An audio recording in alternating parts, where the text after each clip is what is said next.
You guys met on a missions experience or a journeyman program for 2 years in China. Mm-hmm.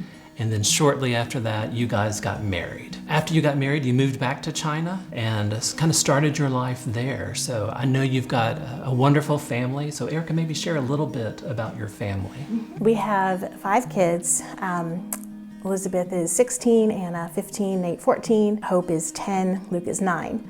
And so they were all born either in China or Hong Kong or just in our in-between times while we were in the States, but all grew up in China. Wow. And that's been home for them. So that's all they've ever known? Yes. We were there over 20 years. The last several years, I was spending most of my time working with pastors and lay leaders as they were trying to grow healthy churches. I know for many missionaries, they move around the country that they're assigned to, but that wasn't the case for you guys. And we really expected to have to move around a lot because that was normal.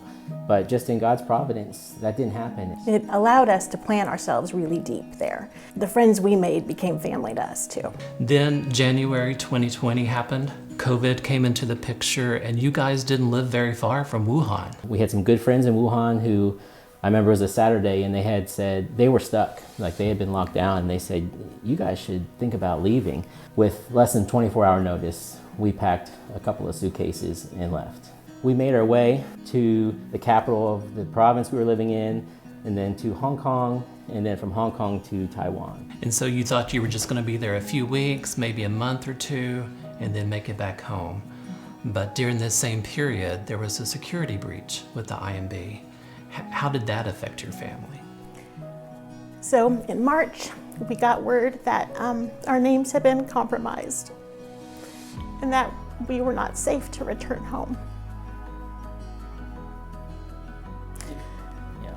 So there were no last moments, no goodbyes.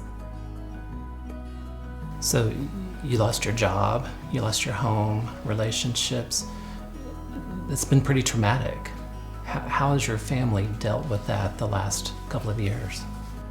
It's been quite a journey, I think, for Steve and I, but also for the kids, a lot of mourning, a lot of just not fully understanding all that had gone on in their younger minds, and just a lot of trauma to process through.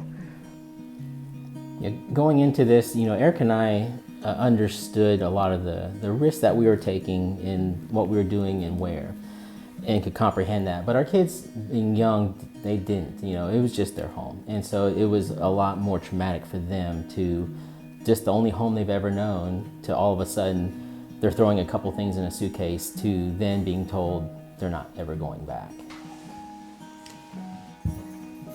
As a church, we just want to come alongside you and let you know that we support you. We've been praying for you, and through the Dollar Club, we want to just bless your family in a special way. What that means, we know that you had to abruptly leave a lot of your memorabilia, photos, keepsakes of your family as they were growing up. And so we want you to be able to capture some more of those photos through a photography session with a professional photographer through Daydream Photography. And in addition to that, in this envelope are some vouchers and certificates for you and your family. We've put together some excursions for you all to just be able to enjoy each other as a family. Places in the DFW area like Medieval Times and Great Wolf Lodge. And so we want this to be a season where you just love on each other, embrace each other. And in addition to that, we have 18 tickets to a private suite at Globe Life Field. And we also have covered with a check some expenses like gas, food. We don't want you to worry about anything, but just loving on your family and creating those new memories. It is our blessing to be able to do that for you. So give that to you. Absolutely. Absolutely. Love you guys. Thank you. Absolutely. Gotta have a zoo. You gotta have a zoo.